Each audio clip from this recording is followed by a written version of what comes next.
Najnovšie technológie vyvinuté laboratóriami spoločnosti Candice plne rešpektujú životné prostredie, sú založené výhradne na vodnej báze, prírodných prísadách a živici.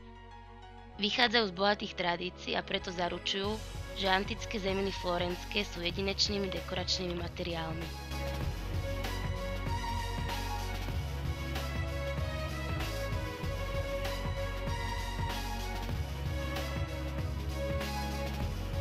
Zároveň s rozvojom technológií Candice venuje obrovské množstvo energie ochrane životného prostredia, starostlivosti o bezpečnosť a úcte k tradíciám.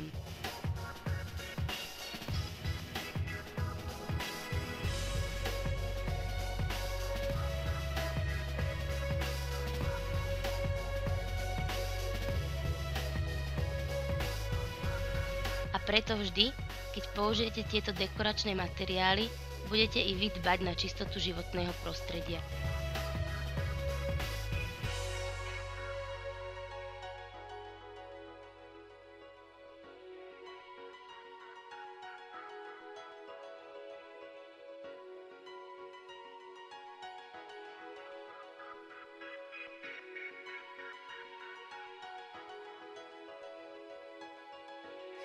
Všetky dekoračné produkty rády Antické zeminy florenské umožňujú súčasným dekoratérom dosahovať výsledky, ktoré preslávili talianske umenie dekorácie po celom svete.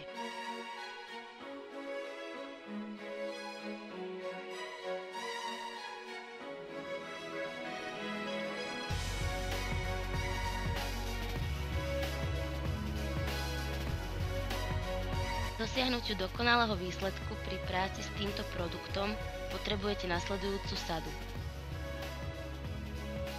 Podkladový náter, farebné tonery a neutrálny základ.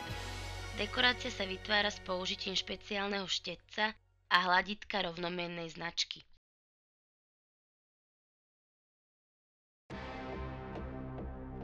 Voľba podkladového náteru. Pre dosiahnutie optimálneho výsledku je dôležité, aby sa neutrálny základ nanášal na pôvodný podkladový náter tohto produktu.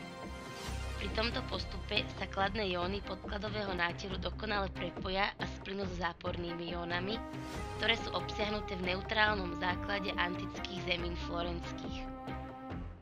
Preto neodporúčame použitie iných produktov k vytvoreniu podkladového náteru. Výber farby a odtieňu podľa katalógu. Tento produkt je k dispozícii v 48 farbách, z ktorých každá má 4 variácie, čo dohromady dáva 192 rôznych odtieňov.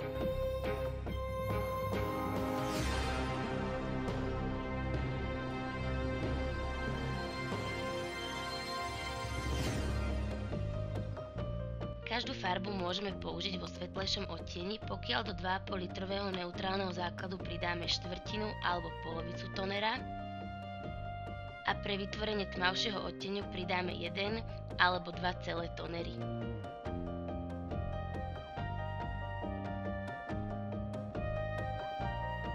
Aplikácia.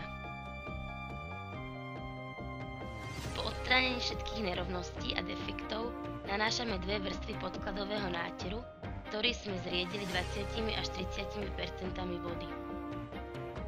Tento náter môžeme aplikovať valčekom, štetcom alebo rozprašovačom. Okraje ošetríme maliarskou lepiacou páskou. Po zvolení odtieňu podľa katalógu pridáme farebný toner do neutrálneho základu a dôkladne premiešame.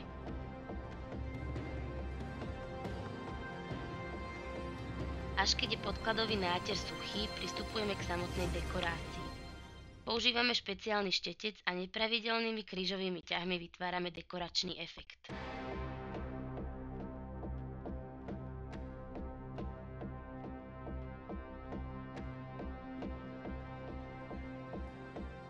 Pokrieme približne 1 m štvorcový nepravidelnej plochy a okraje takisto necháme nerovnomerné. Následne celú plochu zjednotíme štetcom bez farby.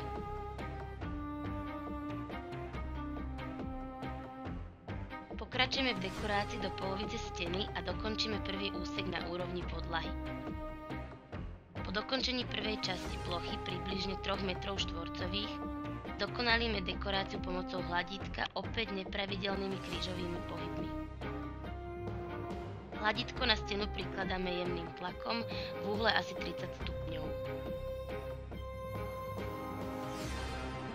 Ďalší úsek začíname dekorovať opäť od stropu.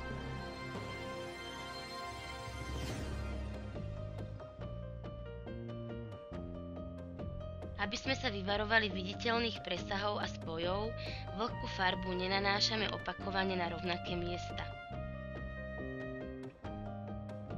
Jednotlivé úseky dekorujeme postupne jeden po druhom a nechávame medzi nimi asi centimeter široké medzery.